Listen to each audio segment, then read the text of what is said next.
Assalomu alaykum qadrli ishtirokchilar. Bugun sizlar bilan Amerika fond birjasida ishlatadigan asosiy terminlar haqida suhbatlashib o'tamiz. Birinchi terminimiz bu portfel nima?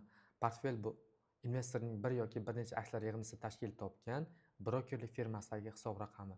Ya'ni buni korzinkadagi mahsulot sotadigan savat misolida tushuntirib beramiz. Bunda korzinkaga kirdingiz va korzinkadagi savatingizga turli xil meva mahsulotlarini, non va sut mahsulotlarini soldingiz. Shunaqa holatda savatingizda 3-4 xil mahsulot bo'lishi mumkin va mana shu holatda ham portfel sifatida ko'rsak bo'ladi. Ya'ni portfelda sizni hisobingizda turgan summani 2 va undan ortiq kompaniyalarga bo'lib kiritgan bo'lasiz. Mana shu holat portfel deb ataladi. Ya'ni sizni portfelingizda 2 va undan ortiq kompaniyalarda pulingiz tasdiqlanishi mana shu portfel deb ataladi. Endi keyingi tushunchamiz bu earnings deb ataladi. Earnings bu kompaniya tomonidan har choraklikda chiqariladigan choraklik hisobotlar hisoblanadi va bu choraklik hisobotlar shaffoflikni ta'minlash maqsadida chiqariladi va mana shu choraklik hisobotlar chiqarishini Securities Exchange Commission, ya'ni SEC tashkiloti tomonidan doimiy nazorat qilib boriladi. Ya'ni kompaniya mana shu choraklik davomida topgan jami daromadini qaysi yo'nalishlarga sarfladi, qanchasini sof foyda sifatida ajratdi va ishlarga qancha oylik berdi. Mana shularning hammasini shaffoflikni ko'rsatish maqsadida sizga taqdim qilib boradi va mana shu holat earnings, ya'ni kvartalga hisobotlari deb ataladi.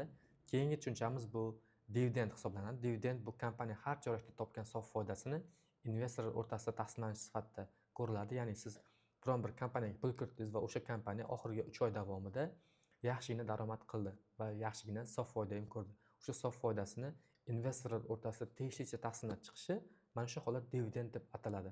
Dividend faqatgina sof foydaga chiqqan kompaniyalarda to'lab boriladi. Sof foydaga chiqmagan kompaniyalarda dividend to'lab borilmaydi. Lekin ba'zi sof foydaga chiqqan kompaniyalar ham dividend to'lamasligi mumkin. Misol tariqasida Tesla kompaniyasi dividend to'lamaydi, lekin sof foydaga chiqqan kompaniya sifatida ko'ramiz. Keyingi asosiy terminlarimizdan bittasi bu diversifikatsiya. Diversifikatsiya bu nima? Diversifikatsiya bu riskni kamaytirish maqsadida investor pulini 2 va undan ortiq kompaniyalarga bo'lib kiritishi. Ya'ni amerikaliklarda bitta zo'r maqol bor. Hamma tuxumni bitta savatda saqlamagan, yig'ilsang hammasi sinadi deyshadi. Ya'ni siz bor pulingizni hammasiga bitta kompaniya sotib olib qo'yishingiz kerak emas. Shunaqa holatda 2 va undan ortiq kompaniyaga pul kiritadigan bo'lsangiz, sizning riskingiz anchagina kamayadi. Ya'ni bitta kompaniyangiz 20% tashlab yuborsa, sizni jami pulingiz 20% kamaymaydi. Siz 5 ta aksiyaga bo'lib kiritgan bo'lsangiz, taxminan 4-5% ga kamayishi mumkin, lekin boyagi 20% pul yo'qotgan yaxshiroqmi yoki 4-5% pul yo'qotgan yaxshiroqmi? Albatta, nisbatan kamroq yo'qotgan yaxshi. Shuning uchun riskni kamaytirish maqsadida portfeldagi summani 2 va undan ortiq kompaniyalarga bo'lib kiritish tavsiya qilinadi.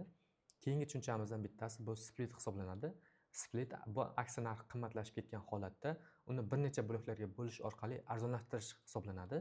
Ya'ni xuddi pitssani bo'laklarga bo'lib tashlagandek holat yuzaga keladi. Ya'ni bunda kompaniya narxi qimmatlashib ketadi. Kompaniya aksiyasining narxi o'ta qimmatlashib ketadi. Misol tariqasida keltiradigan bo'lsak, Amazon kompaniyasining narxi 2020-yilda $3300 ko'tarilgan. Mana shunaqa holatda Amazon aksiyasining narxini 10 ga bo'lib yuborishgan. Ya'ni har bir Amazon aksiyasining narxi $300 qiymatda bo'lgan. Ya'ni aytaylik, portfelimda $1000 pulim bo'ladigan bo'lsa, avval $3000 aksiyani bittasini ham sotib ololmasdim, lekin hozirgi paytda $300 turibdi.